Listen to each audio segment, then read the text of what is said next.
Hey, if you're here, I'm guessing the day was a long one. Maybe your mind is still a little bit busy. Maybe you just need something gentle to listen to before you drift off. So, for the next few minutes, we don't have to think about anything. You don't have to figure anything out. Just get comfortable and let your body rest. And I will tell you a story. Alicia Branson was a well known painter, married to a fashion photographer named Gabriel. From outside, their life appeared stable. And one night, Gabriel came home and Alicia shot him 5 times. After that, she never spoke again. She didn't explain what happened. She didn't defend herself at court and didn't respond to anyone. She was diagnosed and sent to a private psychiatric facility called The Grove, where she remained silent for years.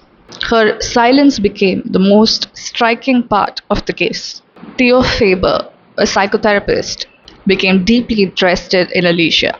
He believed her silence meant something, that it wasn't just simply the effect of a mental illness, but a form of communication in itself. He was convinced if he could understand it, he would be able to help her. Eventually, he managed to get a job at the Grove and began working with her directly.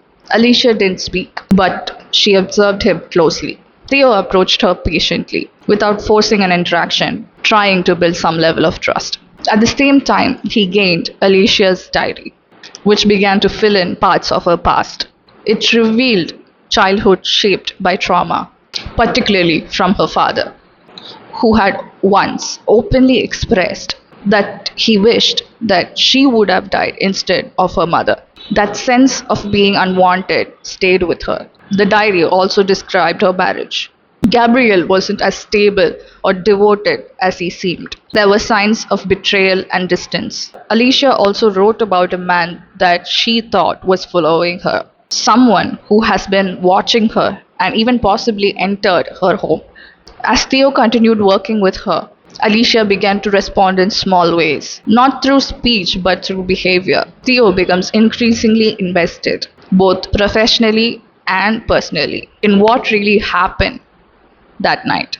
Gradually, the details begin to come together. The man that Alicia believed that was following her was real.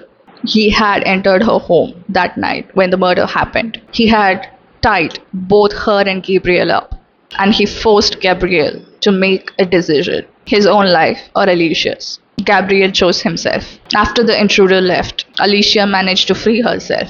She picked up the gun and shot Gabriel 5 times. The reason that she never spoke again was not just trauma. It was tied to what she had to witness, the collapse of the person that she trusted the most, and the realization that she has completely been alone. But the final piece of the story changes everything. The intruder, the man that followed her into her home and orchestrated the moment, was Theo himself.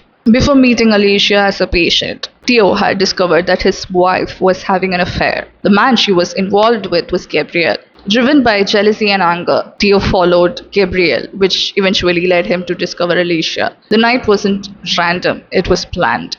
Theo never revealed this and continued to treat Alicia as if he was trying to help her uncover the truth. But Alicia had already understood who he was. Her silence, her action, and even the way she responded to him, all of it was shaped by that knowledge. In the end, Alicia communicates the truth without speaking it directly. Theo is exposed not through confession, but through the very process he believed that he was controlling. The story might have begun with silence, but it really isn't about silence. It was about people who chose not to see, even when the evidence was right there in front of them. Theo is the poster child of helplessness, rolling out into behavior that is totally unhinged, to be able to take back his control. From an abusive father to a cheating partner, who, mind you, that he cheated on somebody else with, while she was simultaneously cheating on her own partner. This is a classic pattern of choosing who is bound to create that potential helplessness. Interestingly enough, the costly signaling theory, along with the low self-esteem, forms a formidable bond. A victim usually does this to rewrite history and reverse the loss of control that happened during the abuse. But that rarely happens. When it didn't fix the old wounds of not being chosen, it brings out his old wounds of his father's rejection. This is exactly why he couldn't leave the situation despite knowing for a fact that he should have stayed away. Despite Ruth, his psychotherapist, gently reminding him of his worth, he couldn't see it.